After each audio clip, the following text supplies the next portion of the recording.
তুমি আবার রান্নাঘরে কেন আসলে মা? আমি আছি তো। মুচকি হেসে বলে মমতা। মা, আপনি একা একা রান্না করবেন আর আমি ঘুমাবো? এটা হয় না। আমাকে বলুন কি করতে হবে। কিছুই করতে হবে না, তুমি শুধু আমার পাশে বসো। মা, আমি তরকারি কেটে দিই, আপনি বসুন। মমতা এতে ভীষণ খুশি হয়।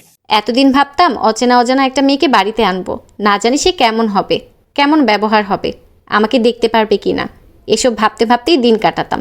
কিন্তু আজকে বুঝতে পারছি, বেছে বেছে আমি একটা খাঁটি সোনা এনেছি। এভাবেই সারা জীবন আমার সাথে বন্ধু হয়ে থেকো, কেমন? ইনশাল্লাহ সারা জীবন বন্ধু হয়ে থাকবো, নিজের মায়ের মতোই ভালোবাসবো। এমন সময় কলিং বেল বেজে ওঠে। আপনি বসুন মা, আমি দেখছি কে এলো। আরিফা দরজা খুলে দেয়। দরজা খুলে সামনে থাকা মানুষটাকে দেখে চমকে ওঠে। এই ছেলেটা আরিফার প্রাক্তন প্রেমিক। তুমি এখানে? আমার বাড়িতে কেন? আমার নামে বিচার দিতে এসেছ? মুইন বাঁকা হেসে বলে। আরিফা মাথা নিচু করে দরজা থেকে সরে দাঁড়ায়। ভয় রীতিমতো কাঁপছে সে। নাকি আমার কাছে ধরা দিতে এসেছ? বিয়ে করার আবদার করো না আবার। আমি তোমার মতো এতটা আনস্মার্ট মেয়েকে বিয়ে করতে পারবো না। তোমার মতো মেয়েরা আমার বেরিয়ে জায়গা পায়, মনে না? ঘৃণায় সারা শরীর জ্বলে ওঠে আরিফার।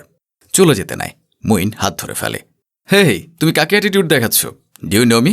এটা আমার বাড়ি, এখানে আমার কথাই শেষ কথা। আর আমি এই বাড়ির বউ। বউ মানে? মজা করছো আমার সাথে? তোমাকে কি বিয়ে করবে?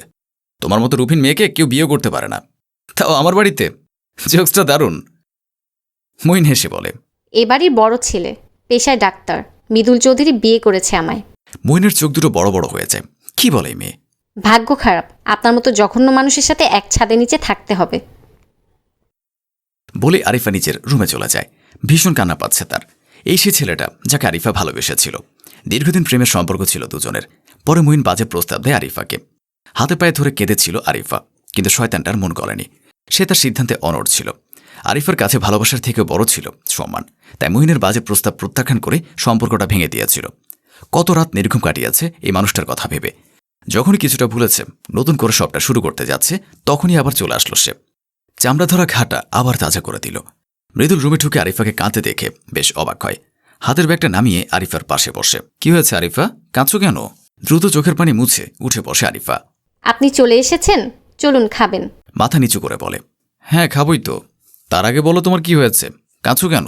কিছুই হয়নি, এমনিতেই বাড়ির কথা মনে পড়ছিল। মৃদুল বুঝে যায় আরিফা বলতে চাইছে না, তাই জোর করে না। আচ্ছা চলো খাবো। মৃদুল ফ্রেশ হতে যায়। আরিফা চলে যায় কিচেনে। রাতে মৃদুলের একটা কাজ পড়ে যায়। জরুরি বিভাগের একজন পেশেন্টের অবস্থা খুবই খারাপ, তাই সে ছুটে বেরিয়ে যায়। আরিফা একা একা খানিকটা ভয় পাচ্ছিল, কারণ এই বাড়িতে একজন অমানুষ এসেছে। দরজা লক করে শুয়ে পড়াছিল। এমন সময় নক করে কেউ। আরিফা খুশি হয়ে যায়, ভাবে মৃদুল এসেছে। তাই সে দ্রুত গিয়ে দরজা খুলে দেয়। কিন্তু দরজার সামনে মইনকে দাঁড়িয়ে থাকতে দেখে ভয় পেয়ে যায় আরিফা। মইনের ঠোঁটের কোণে শয়তানি হাসি। আপনি এখানে? সুন্দরী ভাবি প্লাস এক্স একা রুমে আছে, তাই পাহারা দিতে আসলাম। বের হন আমার রুম থেকে, না হলে খুব খারাপ হয়ে যাবে। রেগে বলে আরিফা। কি খারাপ হবে? ভয় দেখাচ্ছ আমাকে? আমি ভয় পাই তোমাকে? তোমার ওপর নজরটা আমার প্রথম দিন থেকে ছিল। ভেবে ফেলেছিলাম তোমাকে ছুঁয়ে দেখবই, কিন্তু ধরা দিলে না তুমি। আজকে যখন হাতে নাগালে এসেছ, ছাড়ে কিভাবে বলো? সুন্দর রাত, ভাই হাসপাতালে, মা ঘুমিয়ে আছে, তুমি আর আমি নিরিবিলি। আহ, এর থেকে দারুণ মুহূর্ত আর কি হয় বলো? আরিফা কি করবে বুঝতে পারছে না। ছুটে পালাতে গেলে মইন হাত ধরে ফেলে। প্লিজ ছেড়ে দিন আমায়। কেঁদে বলে আরিফা। ছাড়বো বলে তো ধরে নি সুন্দরী। বাঁকা হেসে বলে মইন। আরিফা চিৎকার করতে যায়। মইন মুখ চেপে ধরে। বাঁচার রাস্তা খুঁজে পাচ্ছেন আরিফা। শেষমেশ হাতের কাছে একটা ছুরি দেখতে পায়। নিজের সম্মান বাঁচাতে ছুরিটা হাতে তুলে নেয় আরিফা। মইন যখন গলায় মুখ গুজতে যাবে, ঠিক তখনই ছুরি দিয়ে মইনের ঘাড়ে আঘাত করে আরিফা। মুহূর্তে মইন পড়ে যায়, ছটফট করতে থাকে। আরিফা ভয়ে থরথর করে কাঁপছে। এটা কি করে ফেলল সে? কি করবে বুঝতে পারছে না। দ্রুত ছুরিটা খাটের নিচে ফেলে দিয়ে মইনকে টেনে খাটের নিচে রাখে। ছুটে বেরিয়ে যায় এ বাড়ি থেকে। কোথায় যাবে জানা নেই, কিন্তু পালাতে হবে। আরিফা পালিয়ে যায়। অনেক রাতে মৃদুল বাড়ি ফিরে আরিফাকে দেখতে পায় না। ফ্লোরে রক্ত পড়ে থাকতে দেখে খানিকটা ভয় পায় মৃদুল। মা, মা! জোরে জোরে মমতা বেগমকে ডাকে। সে মৃদুলের ডাকে ছুটে আসে। কি হয়েছে বাবা, এত রাতে ডাকছিস যে? বৌমা কই? মৃদুল উত্তর দেয় না। হাতের ইশারায় খাটের নিচে ইশারা করে, যেখান থেকে রক্ত ভেসে আসছে। রক্ত দেখে ভয় পেয়ে যায় মমতা। মৃদুল অফিসের ব্যাগ নামিয়ে খাটের নিচে উকি দেয়।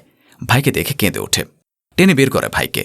মমতা আর মৃদুল মুইনের বড়ি ধরে কাঁদতে থাকে, আর মনে মনে প্রশ্ন করতে থাকে, কেন নতুন বউ দেবরকে খুন করে পালালো? কি রয়েছে রহস্য?